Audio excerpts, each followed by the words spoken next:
Okay, I just told her before we started, I said, I want to go to every dinner party with you because you're one of the most fascinating guests. And I bet you are a ball at a dinner party. And I bet you got a wicked sense of humor. The legendary Dr. Carole Lieberman is here. She is a forensic psychiatrist, which we're going to get into. What exactly is that? I know the psychiatrist part, but what is the forensic part?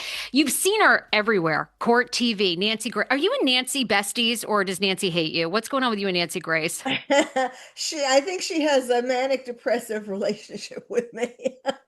Sometimes she loves me, she kisses me. Other times she doesn't want to have anything to do with me. So I don't know. Oh boy, I feel like a lot of women listening to this podcast today want to have the job that Dr. Carole Lieberman has. So thank you for taking the time to be on my show. My pleasure, really. What is, okay, as I mentioned, I know the psychiatry part, but what's a forensic psychiatrist? Like, how does that all come together? Well, forensic just means related to legal things.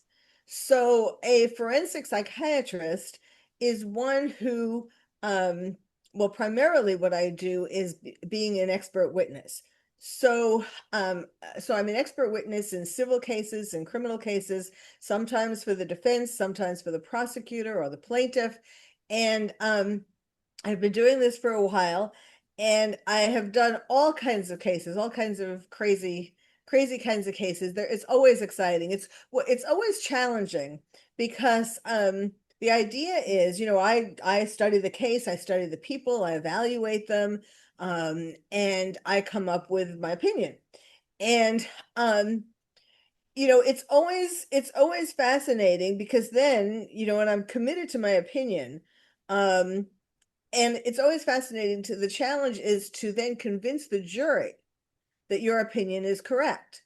And the way I do that, which is not really typical, because I'm psychoanalytically oriented. I actually studied for a while under Anna Freud, Freud's daughter in London. So I bring that to everything really.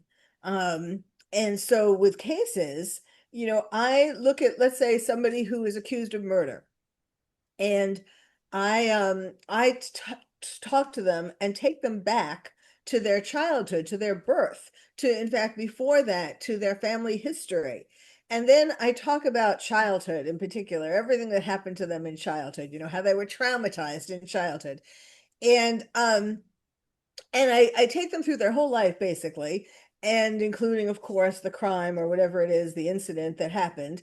And I try to put the jury in their shoes, like take them along their life. How would you feel then here at this point? How would you feel then? How would you feel with this incident that happened? It could be something sort of boring, like a car accident, or it could be something exciting, like a rape, or either where they were the perpetrator or they were the victim.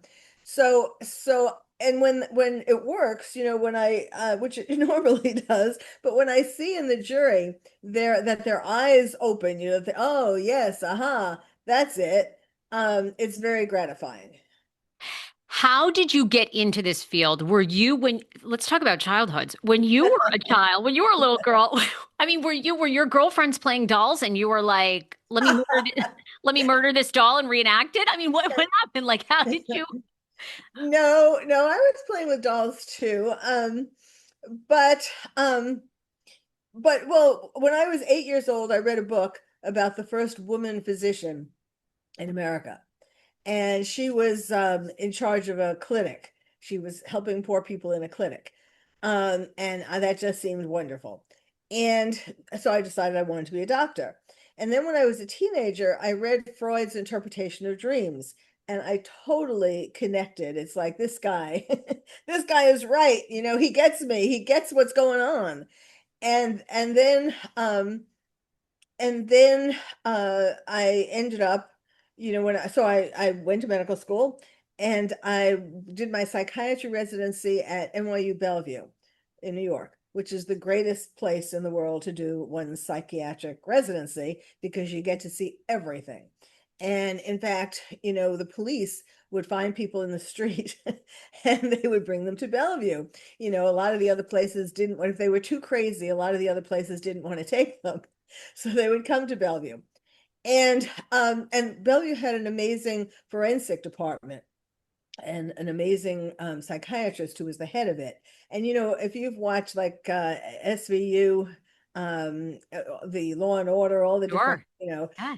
they bring the crazy patients, the criminal, after they kill somebody, they bring them to Bellevue. Do you remember seeing that? Yes. And so it was a great place. Now, I had a year of forensic there, which was amazing. But you're doing lots of different rotations. So like child and adolescent and adult and psychosis and just all kinds of things. And so I always stayed in my mind that I really liked that, but I can't say that I was planning, at least consciously, that was what I was planning when I moved to California. When I moved here, I became the head of day treatment and outpatient in a hospital, and that kind of got boring. And then, Not exciting enough for Dr. Carole. right. We gotta up the ante. So then I started consulting to the state hospital, the Metropolitan State Hospital. Like I would come, and I did a bunch of different things. I would come, I think 2 days a week or 3 days a week, and I would consult with all the different floors. So they would tell me about their, most difficult cases, and I would tell them what to do because, just coming from right off Bellevue, I was, it was a piece of cake. So, but at the same time, I started taking courses. I had my MD, and then I started taking courses for a master's in public health at UCLA. And I also, while I was doing that, I got a fellowship from the NIMH to do it, actually, to pay for my studies. So I have a master's in public health, and my goal was always, both even from when I was reading Interpretation of Dreams, like it was always to be a psychiatrist, not just with patients, but in the media, to help people understand all kinds of different psychological issues. And so that's why I took public health and all of that. And so that's what I ended up doing. And then I started working for a company. It was just kind of a fluke. Well, fluke. We are all sent on a certain path in life. And I had gotten this thing in the mail about being doing, what did they call it? It's like for workers' comp, when you evaluate people for workers' comp. Okay. And so I did that for like a year, but I did it by the thing in the mail that came was for people who were the plaintiffs, or the applicants, they call them, the people who were complaining that they had work stress. And I did that for a year. And that was, I mean, most of them were lying. I always felt like I had to hold my tongue and not say, you think you have work stress. You should be in my life. Yeah. Anyway, that kind of then led to, I did that for another 2 years, but for the defense side, representing the companies that they were alleging stress against. And then that kind of got me into, because that was sort of, you had to write legal reports. And then that got me into, reminded me about how much I liked forensic work. And then I just, started getting asked to do cases, and I kind of did them, and I still do them. And one challenge after the other. The best case that I had, or the most interesting case that I Yeah. had, Tell us. was early on, actually. And I've written a book about it, but I have to finish it. Do you remember the Jenny Jones talk show murder trial? Yes. I was the Yes. expert witness for Jonathan Schmitz, the man who killed Scott. And how did I Okay. No, wait, just to set the scene for everybody listening. get? When you're a forensic expert testifying, that means like the defense has hired you, right? The defense has said, we want you to psychoanalyze, do what you do on our client and tell us, like you said, explain to the jury what happened, right? In maybe a way that's more of a human connection. Or in some cases, you're probably hired by the prosecution to do the opposite, right? Right. Mostly I do defense, but yes, I have been hired by the prosecution. And so the Jenny Jones story was they had gone on. You probably you know it better. You set it up. That was legendary. I liked hearing you say it. Well, actually, the way I got the Jenny Jones case was sort of atypical. At the time, I was writing, I had a column for the National Examiner called Showbiz Shrink. And I would write about all different things in the media because I was really interested. I came to Hollywood partly to do media, but partly to convince writers and producers that they shouldn't do violent media because it causes people to become violent. And Ah, I ended up being the head of the National Coalition on TV Violence and testifying in Congress and all of that. So that was a big part of it. So when I had this column, um, I did different media topics, and when the Jenny Jones case happened, and yes, I'll explain that. That was fascinating, and I wrote to the, or I called, wrote, I tried to connect with his lawyer, the lawyer of the guy who killed who was on the show and killed the other guest who had brought him on the show. Because it turned out, let me just back up a little bit. It was a talk show, popular talk show. I had been on that show myself as an expert in various psychological issues like three times before I became the defense psychiatrist. And it was an okay show, you know. I mean, I didn't have any. uh, I mean, it was, you know, yeah, average, like the talk shows of the time. absolutely. And Jenny Jones had been a famous, not uber famous, but she'd been a comedian, which, they had done a lot. They'd kind of taken comedians or news anchors and then given them talk shows. So she now had this daytime talk show that was kind of trashy. It was like I don't even know if kind is the word. I think it was trashy. I mean, it was people having affairs and I'm the baby daddy and all of that. I mean, it wasn't as bad as Maury Povich and oh, the other Was guy. Yeah, Jerry Springer. Larry Spring. Yeah, Jerry was yeah, the worst. Yeah. yes, he was the worst. But yes, it was in that. It was getting close, right? Um, and um, and so the topic of the day was same sex. Now, this was the mid 90s. The topic of the day was same sex secret crush. Now, today that, you know, wouldn't be as shocking as it was then. But so, you know, at the end of each show, they have a thing. If you have such and such a problem, you know, call us if you want to get on the show. And so Scott Amador called Jenny Jones and he said he has a same-sex secret crush on Jonathan Schmitz. And um but they when they called up Jonathan to be on the show, you know, it was they were having these pairs or threesomes in John's case. Um I mean, it wasn't threesomes with sex. It was just Three, it's three, just we got you, Dr. Carol. Okay. the way that they knew each other, the way that Scott and John knew each other We got was you. through this one woman who lived in the building, and so she was like the connection. Anyhow, so when they called up John to try to get him on the show because Scott had made it seem very interesting, you know, their story very interesting. And but they didn't tell John that it was same-sex secret crush, of course. That's how they get, you know, I've worked behind the scenes as a technical consultant or whatever for some of these shows too. And you know, of course they you know, first of all, they're in such a rush all the time. They're really working on a very tight time frame. They have to get these gets, you know, yesterday. So so they don't take the time to tell the person who they're calling, you know, all the details. I mean, if they would have told John it was a same-sex secret crush, he certainly wouldn't have come on.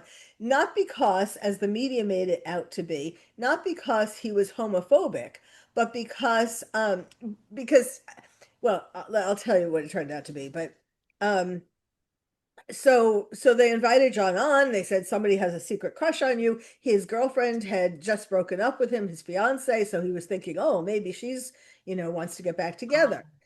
And or else he was working as a waiter in a restaurant and some of the girls were flirting with him, so you know, who worked there also, so he thought, well, maybe it was one of them.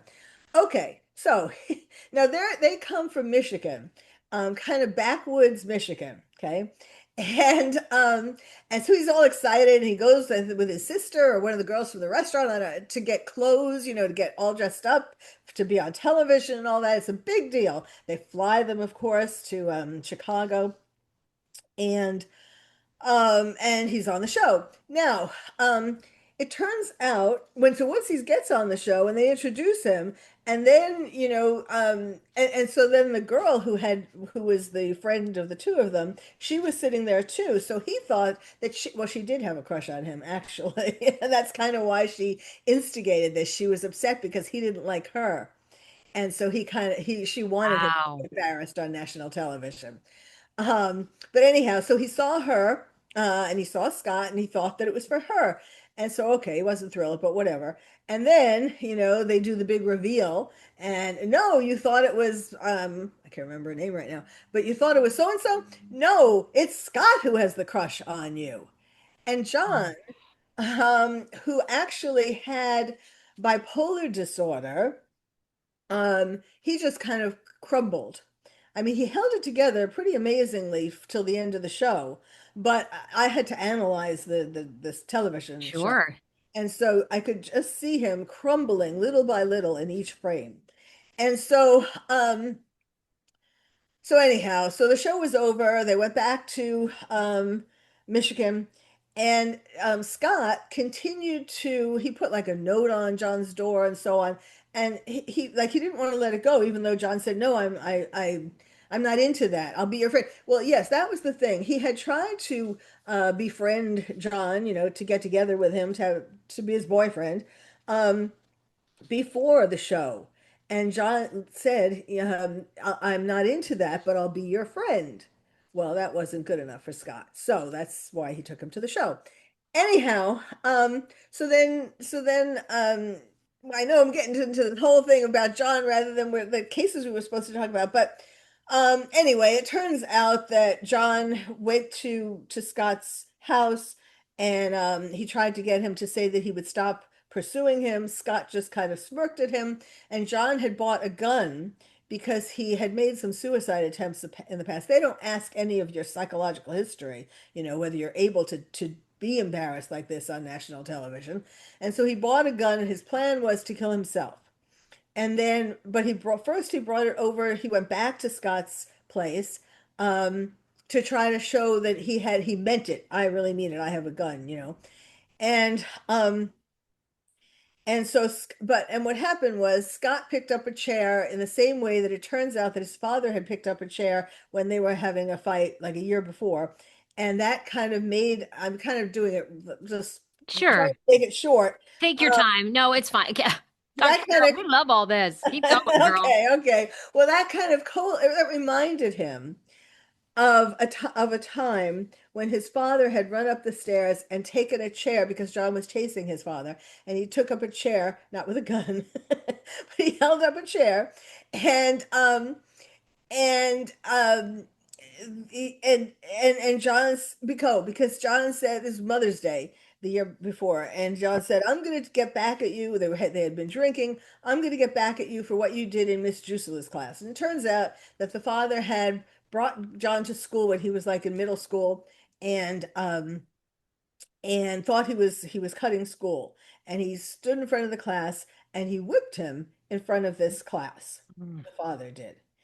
And this was the most, up until the Jenny Jones show, this had been the most embarrassing moment of his life. And so, they got into this argument on Mother's Day, and he ran up the stairs, and John chased him. I mean, nobody got hurt. John didn't do anything to him, but anyway, but he was just expressing he was reminded of that for some reason. Yeah, big trigger. And yes, and so when Scott picked up the chair, it reminded him of his father, which reminded him of Miss Drusilla and that original embarrassment, and he snapped, is basically it. I mean, I had a diagram of all the things that were going into John's mind at the time that, when he was at the time that he shot the gun, shot Scott. And so, but he didn't like run away or anything. He called 911. He left. He called 911 and said, "I just shot somebody." So he didn't try to get away with it. Um, anyhow, so the prosecutor thought that this was going to be a slam dunk case because he called and said that he did it. And Um, and he tried to get me off the case, the prosecutor did. He tried, all kinds of things, bringing up that I have opinions on different popular topics in the news that I had been commenting on in the media. Well, she has an opinion about so and so and so and so and so, like to sort of minimize what my opinions are worth. But the judge didn't have it. And I got to testify, and I got him second degree instead of first degree. And so he is now out, and he got paroled. He had second degree. First degree would have been life without parole, and second degree he had the possibility of parole, and he got paroled.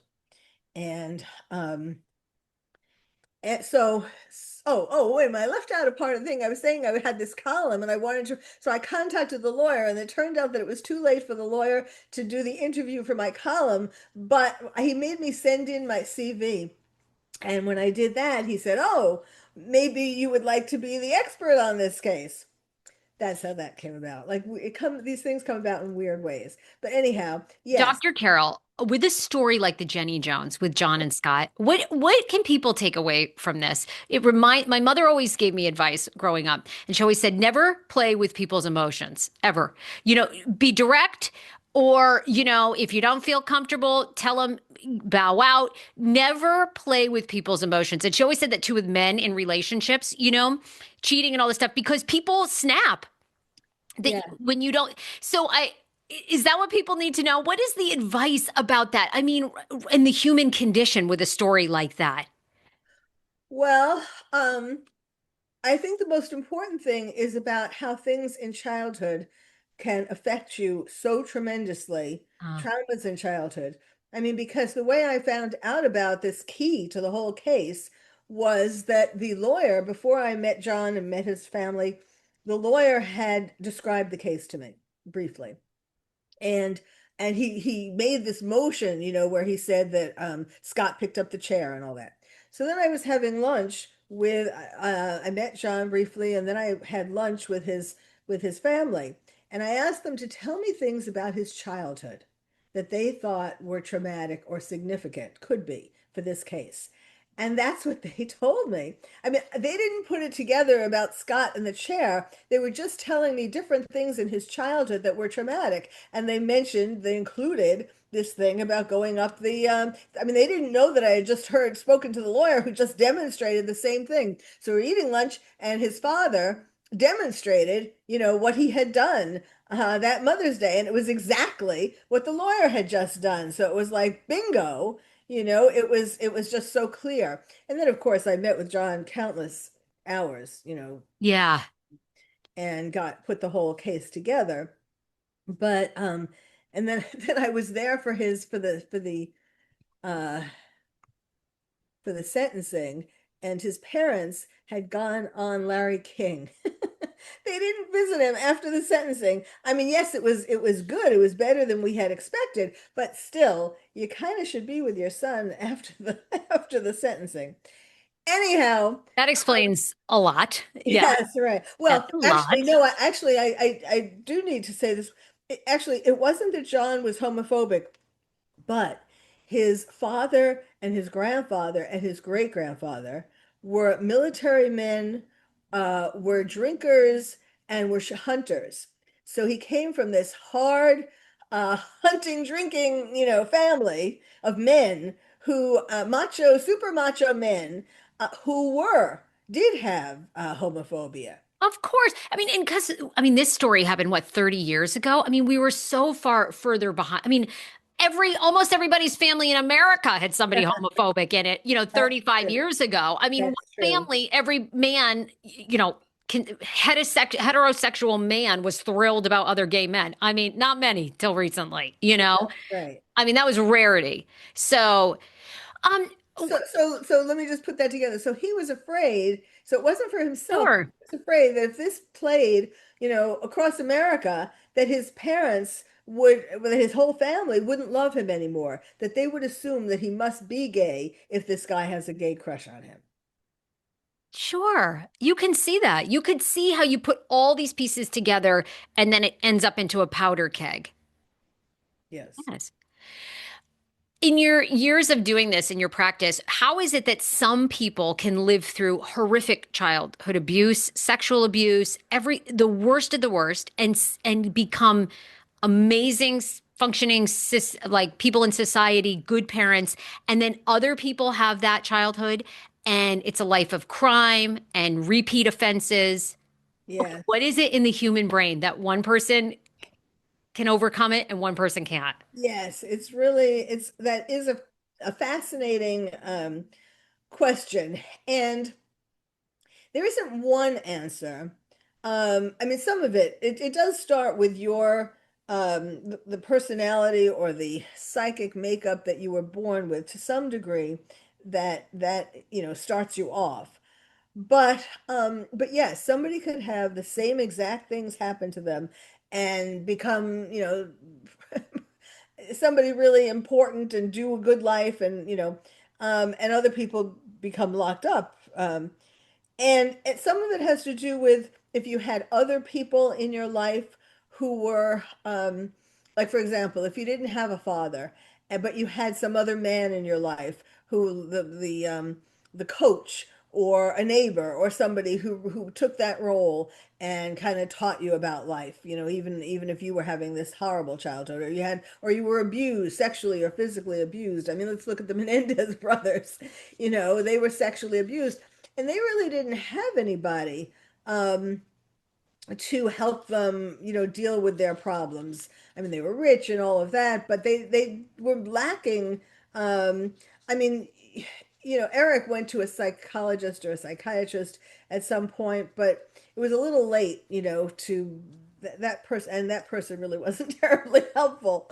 Um, but so it's kind of like what else happens besides what other things come into your life and what you seek besides the horrible traumas. I mean, there are lots of kids who are being bullied and or ostracized or isolated. It's and yet some of them find a teacher who Mm. makes sees something special in them, you know, and encourages that music or writing or something. And it you know so it's to some degree how much you seek that out as a child, how much or your innate um uh psychology or your intuitiveness, how much that leads you to find some cure, something that can or some people find a hobby that then they totally devote themselves to, and that becomes something that's very comforting.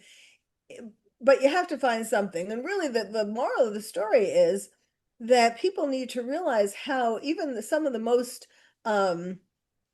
things that a parent might not think is that traumatic to a child, it is. It's sometimes the things you least think, right? It can be just like, it- okay, the whipping in front of the class with John is like a whole nother level, right? But it can be as simple, right? As like your parent comes to school and says something in front of the teachers that you take as a humiliation when you're 8, you know? I mean, and that stays in your brain, even though everybody else has forgotten about it. It's hard to say, right? I'm sure you know better than I do, but a spectrum of various traumas, and how much they impact people. While we're on the subject of rich children, Yes. before you and I started, you said you were very fascinated by Luigi Mangione. Oh yeah. Oh, that's My right. You were saying yes. my audience is too. I'm less fascinated with. I'm not fascinated with him at all. But I want to hear my audience is, and you are. What do you find fascinating about him? Well, it's kind of similar actually to John. Because I mean, and you haven't really heard about this much in the media, but I've kind of done some research into him. And typically most people are like him because they are happy that somebody took out a horrible insurance guy who stole so much money from, who caused so many people to die. I mean, that insurance company in particular is one that really is tight with giving people money for like cancer treatments and any kind of treatment. I mean, all insurance companies are to some extent. But and so he did. He actually hit a nerve in America, that this is something that a lot of people have experienced one way or the other, they or their family member, or, it was just they really connected to that. So that's why a lot of people like him. But there's more to the story also. I think that he did not have a great childhood. Yes, they were rich, but really it was mainly his grandfather or his great grandfather who, I think it was his The grandfather. grandfather, yeah, the grandfather, yeah, they came here, I think, from Italy. I think the grandfather was an Yes. immigrant. I was in the DC area for 15 years, so they were well known because they owned resorts and they have a good reputation. I don't know them personally, but like on the surface, they were people that American dream story, right? Starting from the grandfather and passing it down. And to your point, are very rich. Okay. But now I don't think that Luigi's father or mother family were as rich as the grandfather. I think Um, you're right. Not to say, I mean, I think they, were somewhat rich. They were, but, um, and, some clues about his childhood, like, for example, apparently, um, he was left-handed, and his mother made him use his right hand when he was a child. And he also had back pain as a child.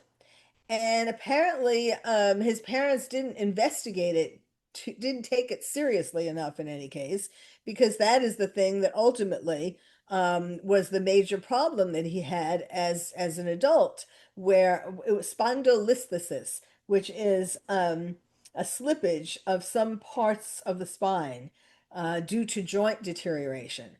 So as he got older, and I think without much being done, if anything, when he was a child, the situation got worse and worse. And plus, then he went to Hawaii, and he was surfing and all that, and he had an accident, and then he slipped on a paper. It got worse and worse, and he got to the point, so he got sciatica, and he had was numb in his groin. So apparently, his roommate told the world that he was having problems having sex. We all know that about him. Now we know the whole story. We know everything about Luigi. Yes. So, and also, did you happen to see the video? It's online of his high school graduation, where he was the Yes. valedictorian, Yes. and I mean, he was really brilliant. Um, and he gave a speech, and you can see there were some kids in the background who must have been jealous of him. They weren't like, they were looking at him like, sort of side-eyed, like, oh, like you think you're hot or something. um and so he did, of course, he was a valedictorian. He did do really well, and he also was known for his best pickup lines. And he's cute, we all. Handsome. Yes. Very handsome. Yes. Nice looking kid. Yeah. Yes. And so then he went to college. Oh, first of all, when he was 13, he got Lyme disease. And Lyme Oh, disease is very very debilitating. Awful. Awful. My mother had a form of it. She got anaplasmosa, which is kind of a degree of Lyme, but really messes with the mind. We thought she was having a stroke. yes, It can be, yes. yeah, Lyme ticks are, it's awful. Yes. And and there isn't much, especially back then, there isn't much but even now there isn't that much that you can do for it. So, but he was like, he obviously was able to, overcome it enough to become valedictorian. But then he went to college, and he pledged for a fraternity, and he had Hell Week, where he was kept up, everybody was kept up for the whole week. And that is when it sort of went into the next gear, and it really affected him. He said he got like 10% of the college experience because it was really messing with his mind. Now, granted, he still got not only a BA or a BS or something, but he also got a master's in computer science and something tech. I mean, his brilliance was Incredible. able to overcome it to a degree, but he wasn't able to enjoy himself as much as one would in college, in general, if he didn't have these problems. So, okay, then he got a job, and and then he got fired from his laid off because it was at a time when they laid off 100 people.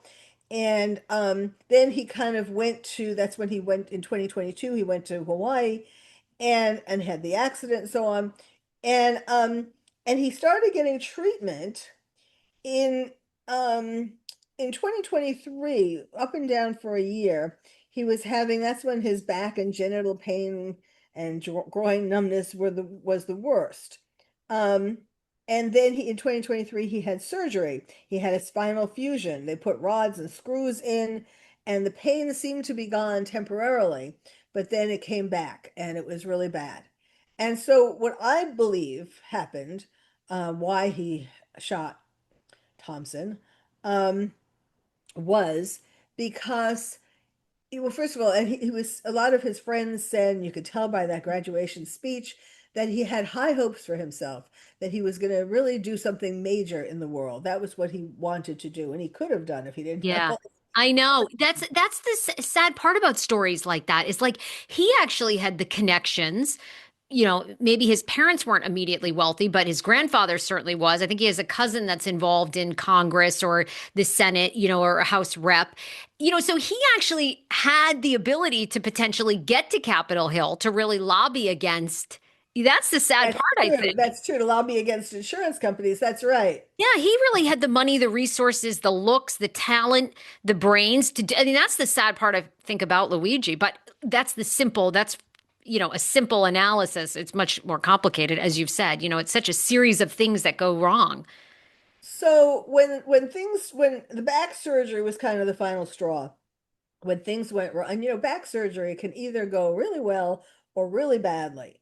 And so when he saw that his was going really badly, um, he felt like he wasn't going to be able to reach the pinnacle that he had anticipated for himself. And so I think he felt like, sort of, I better do something quick while I still can.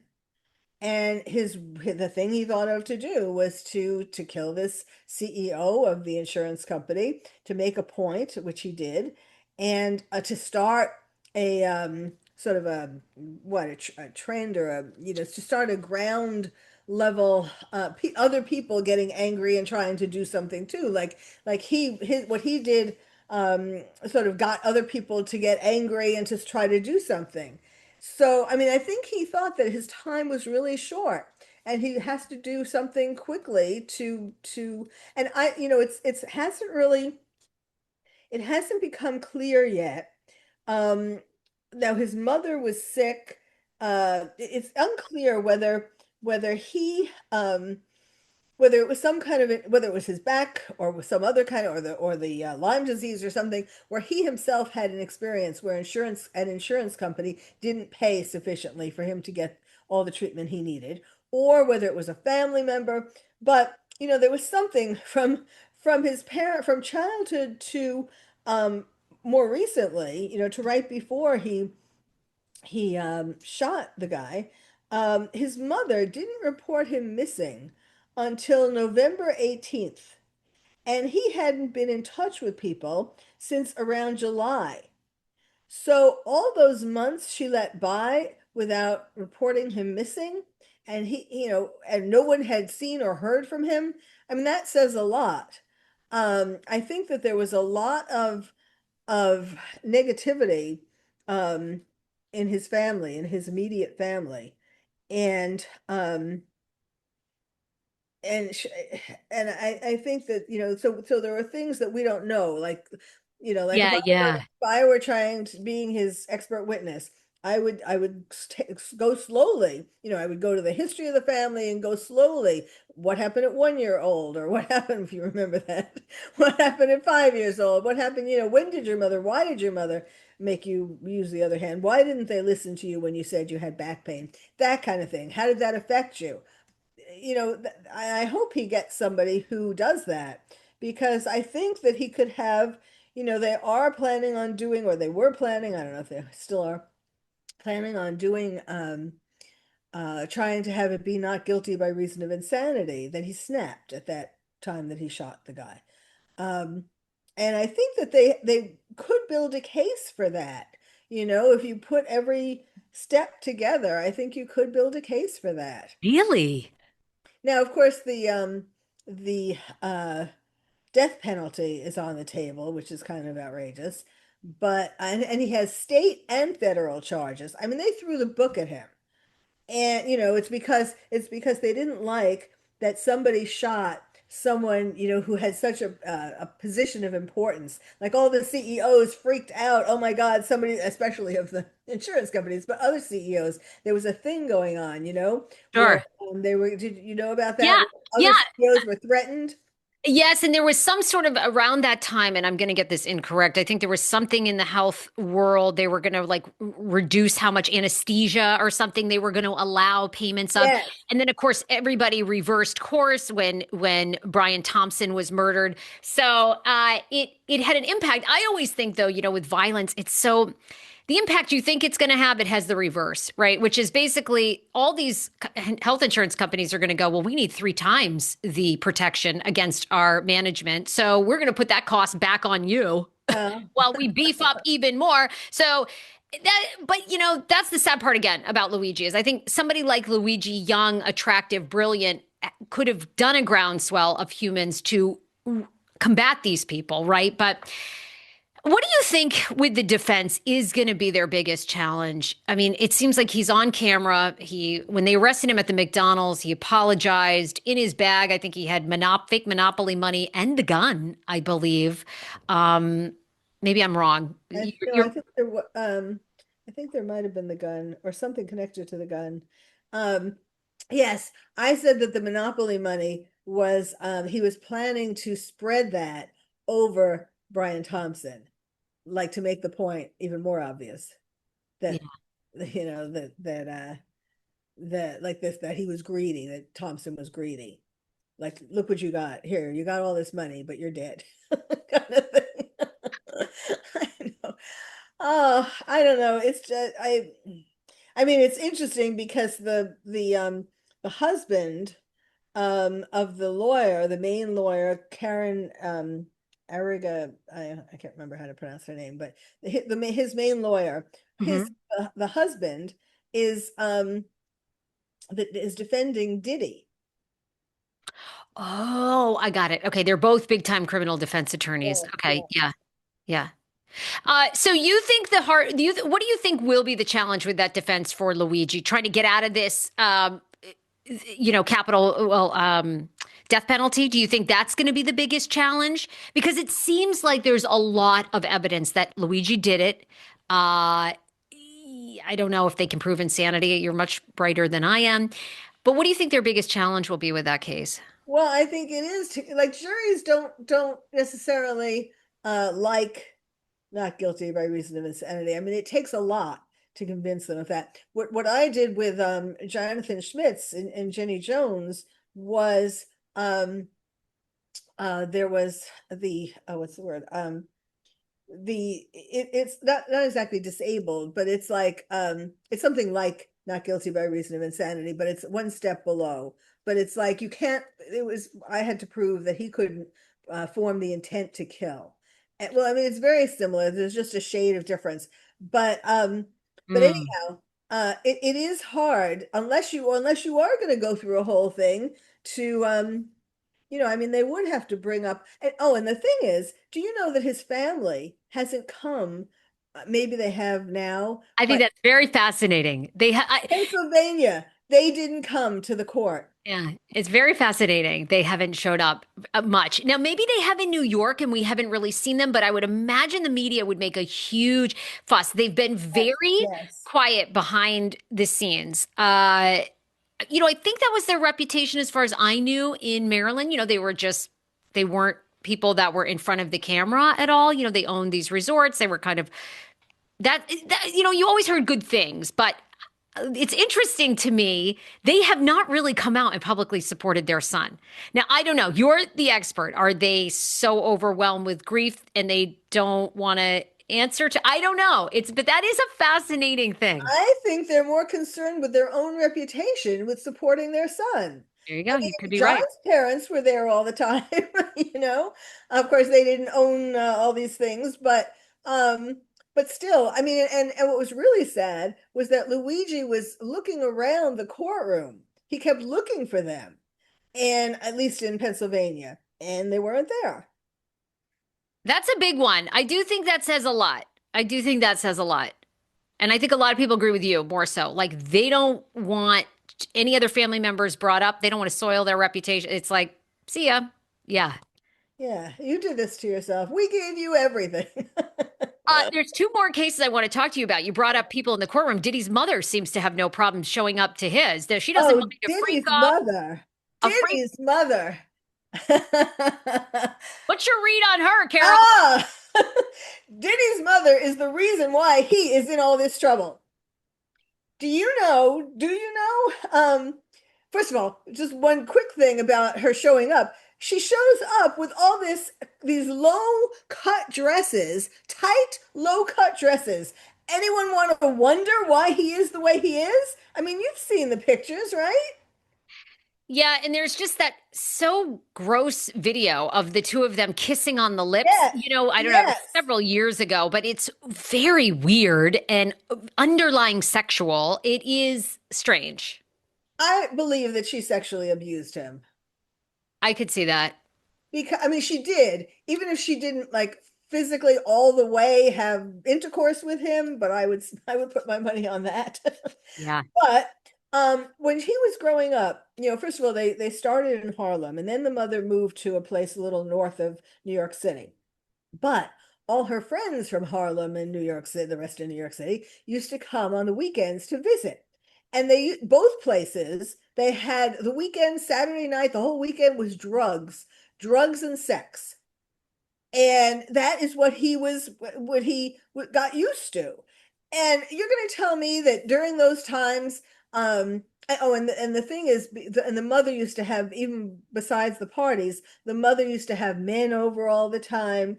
And what was separating her room, or the room that, the living room, and Diddy's room or their room, the two rooms, was like a curtain.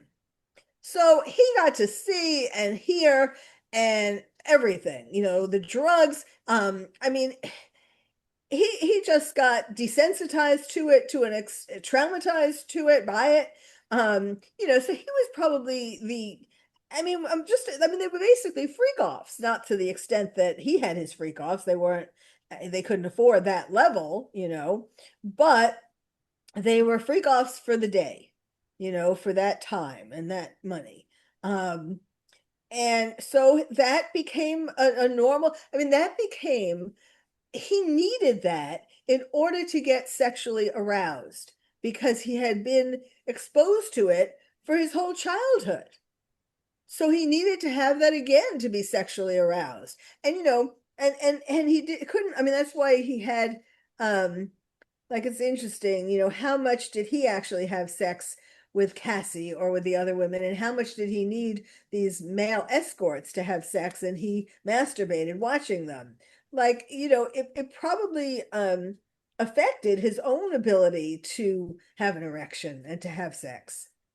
Um, so it's his mother's fault. So she should be in jail. Not the not the way she should Oh, be in jail, but he should be too. I mean, all the things that he did, especially the violence and all that, obviously he needs to pay for that. where do you think the violence comes from? Same thing. He probably witnessed that. Yes, That and usually.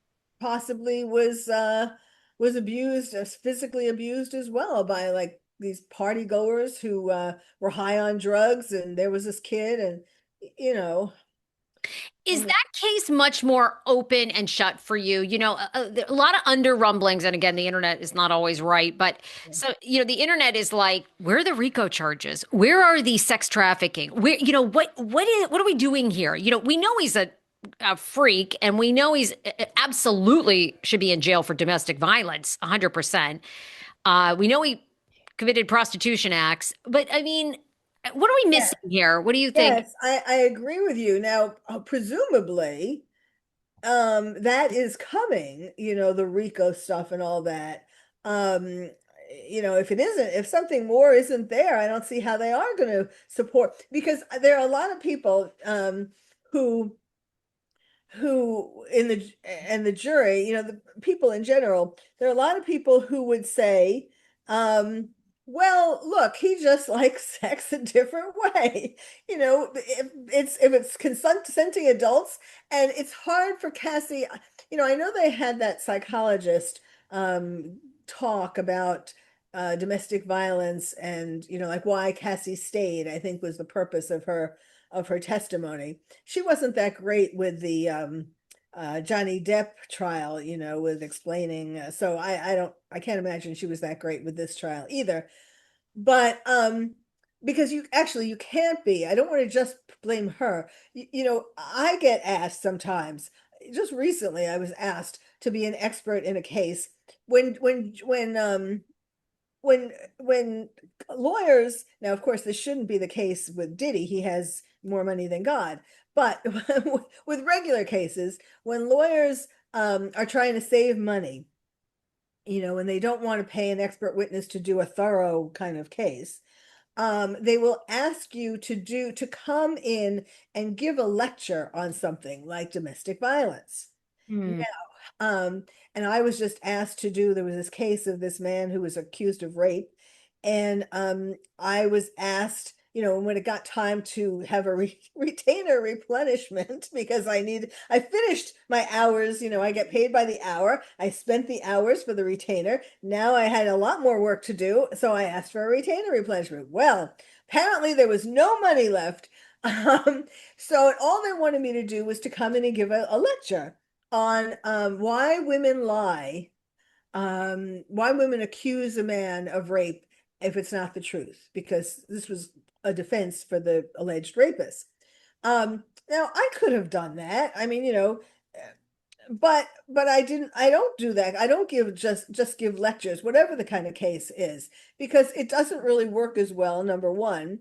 And you have to, and the opposing counsel can say, well, that's all very interesting, but do you know my case? Have you ever met my uh client? And what about in this case? Why do you say that that's the way it is in this case? And unless you study the case, all the records, and examine the people, or at least the defendant in that kind of a case, you can't say why it would be different, or like, for example, in this case, I was reading all the records of the women, and there were they sent all these different there was a lot to say for why the women were lying, but you have to kind of prove it. You can't just say, well, women lie sometimes and Yeah. accuse a guy of rape. So anyhow, so I don't know how effective that's going to be, but like, I mean, it is true with domestic violence that the women are afraid to leave. Well, it's a combination. She was still so madly in love, with him, uh, Diddy. with Diddy, that, I mean, I think that she didn't want to leave. She kept hoping he would change, which is very typical. Uh, Very. and especially when the men come back and they beg and plead and say, "Oh, I don't want to lose you. I'll be different now." Um, so, um, but plus also, the most dangerous time for a woman who's being abused is when she tries to leave. That is when that's what happened with OJ and Nicole. It was the night that he realized that she meant it this time. He kept winning her back, wooing her back. And the night at their daughter's recital, ballet recital, he realized that Nicole was serious about not coming back, and that's when he killed her. So, I don't know how much Cassie knew about this, about domestic violence, and certainly Diddy, threatened her with killing her and all that, got her scared. But anyhow, I mean, yes, I agree that there is the danger of some people thinking, well, we should be able to have the kind of sex we want to have. We shouldn't be charged criminally for, doing the kind of sex we want. So there is that risk, Yeah. that unless they present other things that do fit these other charges, that he's going to get off. At least get off of some of the charges. Right. Some of the RICO and those things. But I think to your point, other experts say kind of wait, that they're building, they want to show how awful he was, and then all this other stuff is sort of also, frosting on the cake, if you will, that like, yeah, he committed RICO too, but just so you know, this is a horrible human being who should be in jail for the next 50 years or whatever. So, yeah, that case, a lot's come out. She's been awfully brave, I think, to testify. Yes. The Oh man, I really feel sorry for her because, you know, being going through that for days when you're pregnant. I mean, and the thing is, I don't know if anybody told her, but that is affecting her baby. When a baby is inside you and your hormones, and I don't mean the pregnancy hormones, I mean hormones from being under stress. Um, it will be a miracle if that baby comes out normal Yeah. after going through all this. So it was, I mean, they should have waited until, I mean, I think she was near delivery. They should have waited until after she delivered. She might have given birth by now. Yeah, I mean, she is like any day. Yeah, that's a fascinating thing you said too. That's interesting because I thought the same thing. Lots of times, yeah, when you're pregnant, I don't know. I go to an acupuncturist, and she always tells me, when you're pregnant, be happy. You be happy when you're carrying that child because that child feels everything that happens. So Absolutely. try. Life is going to happen, but try to be happy. Be happy. So that an incredible stress for her. I know you're talked out about Karen Reed, but while I have you for a few more minutes, I just want to I have two more questions for you. Tell me about Karen Reed trial. Oh my God. I mean, are people obsessed? Yeah. Obsessed. I mean, people feel so strongly one way or the other. It's like Karen Reed derangement syndrome. Karen Reed derangements. We have it. We have it. Uh, I think what do uh, you know what's your take on that trial? she's guilty. She's guilty. She's guilty. She's guilty. How much more does she have to do? I hit him. I hit him. I hit him. What else do they need? Oh my God. Oh, Dr. Carol, are you turning off the comments on your Instagram, girl? They're going to come for you. Well, I know for those people who feel, I mean, here's the thing. You kind of see the pattern. She was angry at him. She left all these text messages and these phone messages and these voicemail messages, and she was jealous. She thought he was going to dump her for some woman in when they went away on vacation, and so she was, and things hadn't been good for a while. So I'm not saying that I don't think she should get first degree. I'm not saying she purposely hit him. But she was so drunk and she was so angry that she backed up and hit him and hit him and hit him. And the thing that is really surprising though, why don't her lawyers tell her? One would expect that they would have told her by now, long ago, that she has to watch her expressions. She is getting people to hate her. She makes all these expressions like these disgusted expressions, these smug sneers, all these different, like when she doesn't like what the witnesses are saying, she like shows it. I hope she doesn't play poker. She Because doesn't have a poker face. She doesn't have a poker face. she Very would lose. reactionary. Very reactionary. I've almost thought that's part of the strategy because to me, they want to win the public's opinion about Karen. Uh, I think more than, again, I don't follow it every day. It's very, I watched the documentary. I followed a little the first trial. I watched the documentary on HBO. I thought she was guilty as well.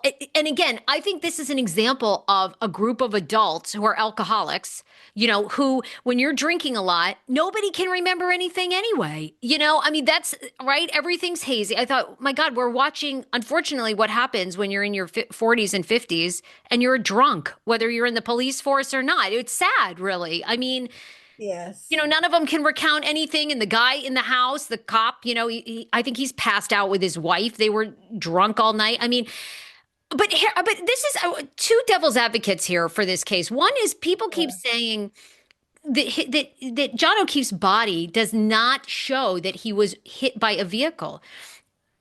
What do you say to that? I know you weren't hired for this case, but for what you followed, that they always say like his body shows that he wasn't run over or hit.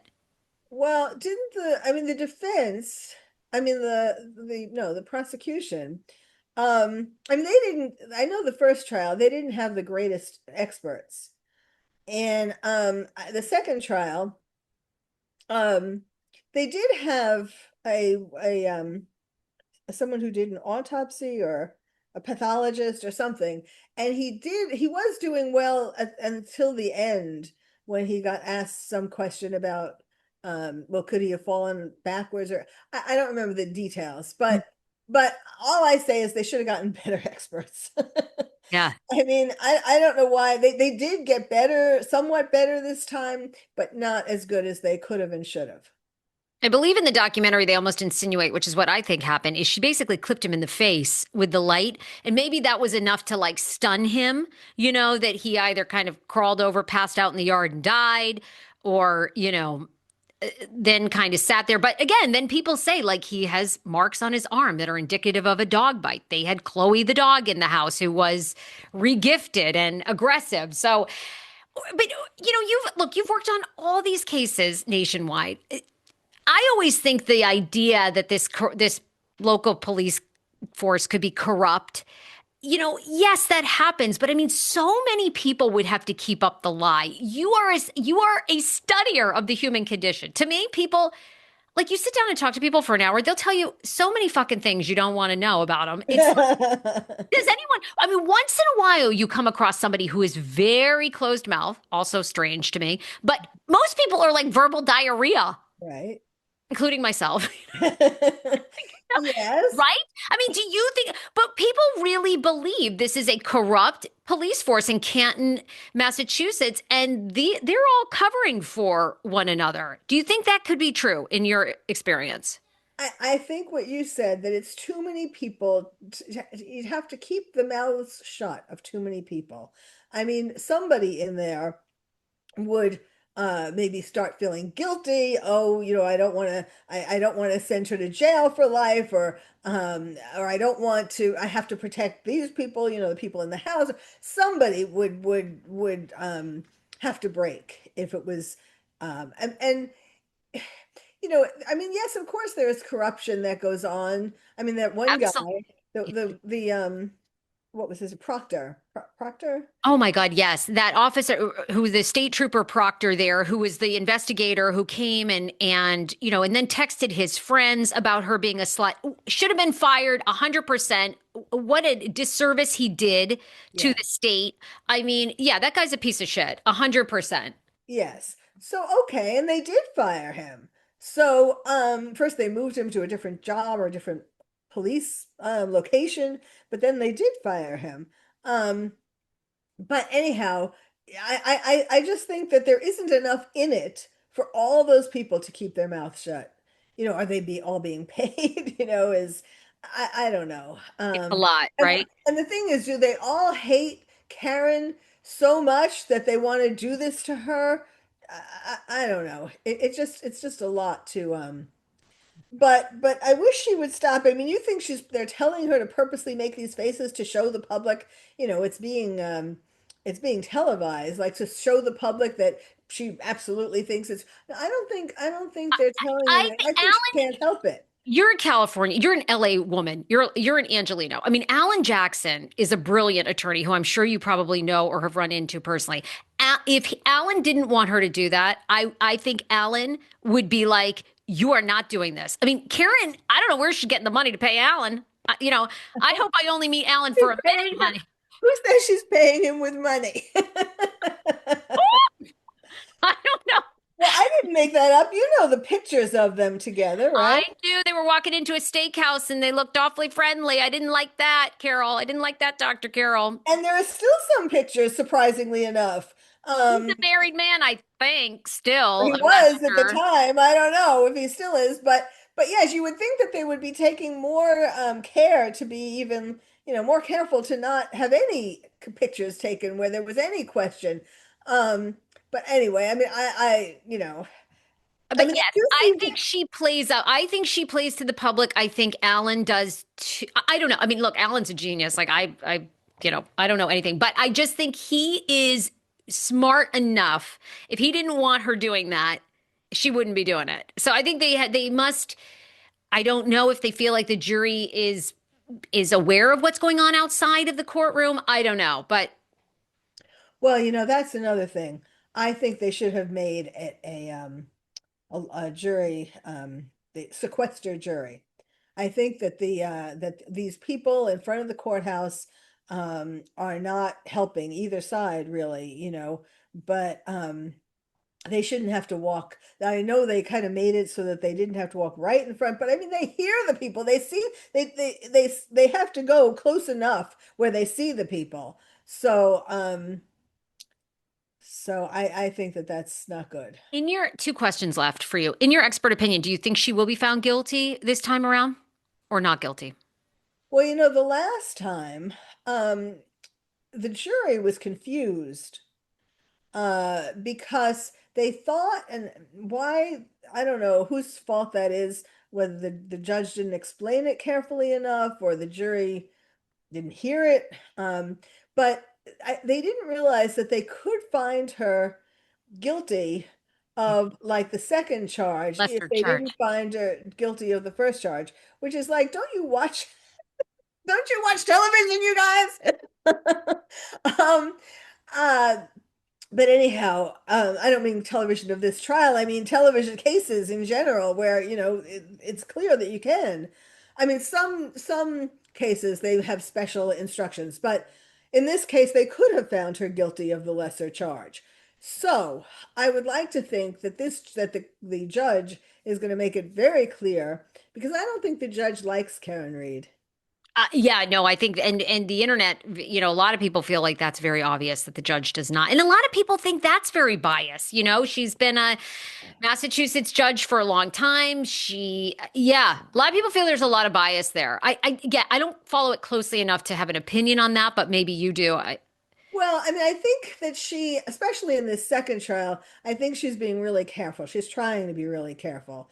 I think that she's seen a lot of Karen Reeds in her life, with Yeah. the scornful looks and all of that, and um, just so I think her gut reaction is not to like her, but I think she is trying hard to be fair. Okay, I'll wrap up with this. I'm fascinated a woman like you that has studied the human condition. Do you believe in God? Because, I don't know. Do you go to work and think, well, there's no way a God could do this to people? Or do you think you see so much positive that you believe in God? I don't know. Dr. Carol, I'm just wondering here. I talk to God all the time, but then I meet someone like you and I'm thinking, is Christ out there? Because this is like these people. What do you, just to get personal with Well, you? I do believe in God. I'm Jewish. I belong to a temple. I've always belonged to a temple. I had my daughter bas mitzvah in Israel. I'm actually currently the other part of what I do besides being a regular psychiatrist and besides I'm the terrorist therapist. And I have been helping people since 9/11 because I was born and bred in New York, and I'm really a New Yorker still through and through, even though I live in LA. Um, so I help people who have been affected by attacks, or who have had family or friends who have been affected by attacks, and I also help people to try to get them to wake up and realize that terrorists are not done, that they're still trying to kill us. They're still. So I do a podcast on that, and I do these. Anyway, I'll give you my websites at the end, Jeez. but the so I do strongly believe in God. If you're going to ask about God and these crimes, what about God and October 7th?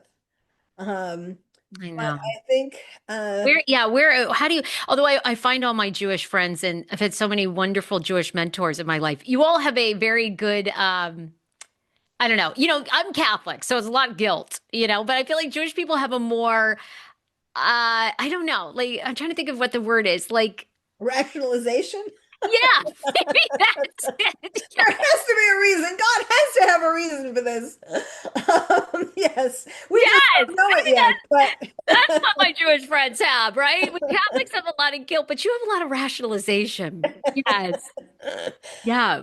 well, maybe it is to well, first of all, to wake people up to, to how much anti-Semitism there is in the world that came out after October 7th. Maybe it's also to finally get rid of, have more of a united front against terrorism, at least against terrorism in the Middle East. I don't know. He didn't tell me. But I'm sure there's some reason. But as far as these crimes, I mean, I know it's hard to, I mean, maybe, like you were asking before about the Jenny Jones, like each crime, there is something that you can learn from it, Hmm. if you're going to kill your boyfriend, don't leave voicemail messages. There's number Say you're angry at him. There's number one. I don't know. Maybe it's hard to know in like individual cases, really. But I mean, maybe it was to punish her. I'd hate to think he was such a good father or uncle, really, to, taking in his sister's kids. He didn't, it doesn't seem like he deserved to die. I know. And those poor parents losing their daughter to cancer, then they've lost their son. Those children who lost their mother and father, then they lost the man who stepped in, their uncle. Yeah, I mean, gosh, they need to talk to you. I mean, your work, you do really amazing work. And I love what you said. I think there's a lesson in it, right? And these things are happening, hopefully, to unite us. This horrible terrorism and anti-Semitism we've seen, and this poor couple murdered in DC. I mean, it is, no, it's atrocious. And, I Yeah. always stand with Israel on this show. It's horrific what our Jewish community is going through. And I think more people should stand up. It's terrible. And I know. I ask God all the time, like, why, like, aren't we united? People are so good offline. When you get off of the internet and you go out and interact with people, most people are kind, your neighbors. Like, why Yeah. is this happening? And terrorism is coming for everybody. So it might start with, Jewish people or Yes. Israelis, but it's coming, what they did to us on September 11th, believe me, they want to do again. So, it's coming Absolutely. everybody. Israel is just the canary in the coal mine, but they're coming for everybody who doesn't believe in radical Islam. So, and these students, who think that they're above it all, that especially gays for Gaza, like terrorists do not believe in LGBTQ plus, so they would be the first ones thrown off the roof. I mean, it's the ignorance in these students is scary. It is. Some of the Ivy League colleges and all that, just scary. I know, and we're hoping those kids end up like you, who get psychoanalyzed. Like, we were hoping more. We want more students like that are doing amazing work, trying to understand the human condition and help people. But Dr. Carole, you have to come back. You've got to come back in studio here in LA. This was such a treat. Where can people listen to you, find you? Because we see you on TV all the time. I read all your comments in the New York Post. They love to have you on in the Daily Mail. But tell us where people can listen to your podcast, find you. Okay, sure. Well, let's see. Well, first thing, my website, expertwitnessforensic psychiatrist.com. Okay. I list some of my well-known cases, high-profile cases, and other things. So that's expert witness forensic psychiatrist.com, then terroristtherapist.com. And I have on there music videos that I created for the anniversaries of 9/11 and 10/7 that I put on mobile billboards, trucks that drive around New York and Washington, D.C. Hmm. and LA and on the anniversary. So there's that you can watch the videos on the website. Well, so I have drcarole.com. That's kind of my oldest website. And what else? Well, and I rant on Twitter, and I have two podcasts. One is Dr. Carol's Couch on Voice America, and the other is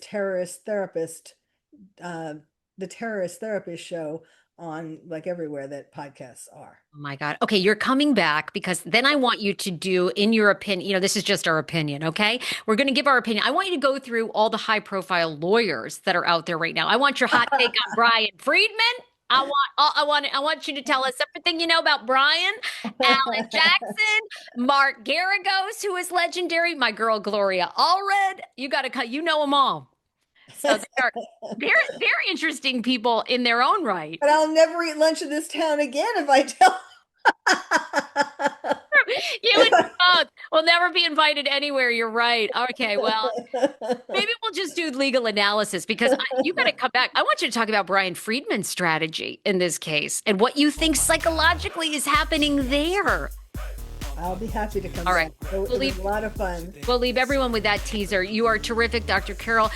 Safe travels and everything to you, and we will see you soon. Thank you. Thank you.